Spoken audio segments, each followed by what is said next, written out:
Pete Sampson inside a brisk Notre Dame Stadium with Tim Priester and Tim O'Malley. There's a little precipitation, a lot of wind, decent amount of cold. It is late November, but I do think conditions in some way, if you want to run the ball a lot, which Notre Dame wants to do, this would tip you in that direction. Yeah, no doubt about it, but obviously it's going to be a lot more difficult this week. You're not going to be able to pound those defensive tackles like you did last week with NC State having a couple of 315-pounders. But something you mentioned early in the week, NC State 117th in the country in 30-yard passes allowed, and that's what Notre Dame wants to do, or at least that's what they want to do with Brandon Wimbush. So, I don't know that you can get to the edge and widen the field like you did against USC either.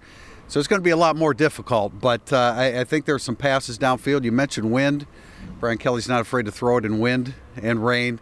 But no, he's going to emphasize the running game, but it's going to be a lot more difficult, and they have to loosen up that ground game by throwing the football down the field. Tim, I guess I'm curious about the conditions maybe from NC State's perspective, because if they're a short-tempo passing team with a lot of quick three-step drops, that's why Ryan Finley's completion percentage is right around 70%. These conditions don't favor that at all. You have to be precise in that situation. I do think you can settle in a little bit. I remember last year Virginia Tech really struggled with the cold. It was about like this, maybe a little bit colder than they settled in. Obviously, a much worse Notre Dame defense. But yeah, that's a good point because they need possession. I think it's a catch-22 for them because they need possession and then they need to convert when they get in the red zone. Notre Dame has been really good in the red zone, and they're probably not going to give up too many 12-play touchdown drives. So I think the first team that kind of hits one, whether it's, I called it a physical bust, it doesn't have to be a mental bust down the seam. It could just be a broken tackle or beating another guy to kind of open up the offense a little. I think you'll see lower scoring first quarter, and then I think the teams will settle in. They are good offensively. I think if there's one thing I'm worried about for Notre Dame today in these conditions, it's cold, you're tight, it's kickoff coverage. Brian Kelly talked a little bit about it on Thursday, and Tim, you've sort of been on this on our podcast, that Notre Dame hasn't been great in that area. Nyheim Hines has a chance to be a great returner. He already has one kickoff return for a touchdown. I'm maybe with Dexter and Greer, Martini back, that helps a little, but I do think that's an area today that is a legitimate concern for Notre Dame. Well, if the kickoff isn't good, if it's too short, if you give them room to run, they're going to have success. So that's a problem. And Nyheim Hines he's a guy that you got to account for him on the kick return game as well at running back. But I think we dig up stats all week. I think a stat that is a little bit telling about NC State. Number one, they're only averaging 4.6 yards per carry, which isn't great as a team, and that's only with 8 sacks. The other thing is, we talk about NC State's defense and the great defense, and they have 47 tackles for lost yardage. Their offense has been tackled behind the line of scrimmage 44 times.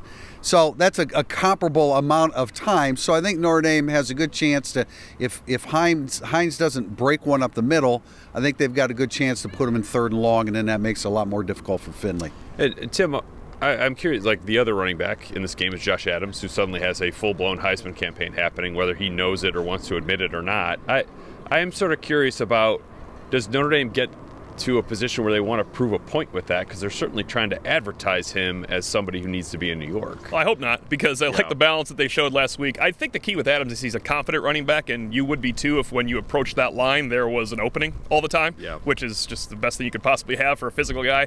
He and Tony Jones last week were finishing runs. If they get a healthy Dexter Williams back this week, I think that is a huge boost to the running game. This rain is starting to feel it a little bit.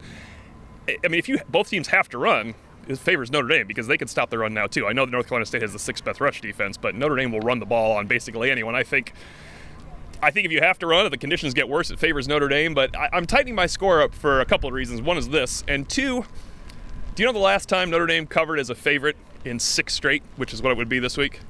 I do not. Yeah, I don't either, because I researched back to 1985, and they haven't. Okay. That's how hard it is to cover as a favorite in 6 straight football games. So 7.5, I'd like to see it, because I think if Notre Dame beats NC State by 10, they jump in the college football rankings. But the key is, of course, just to win, because there's plenty of room to grow here in November.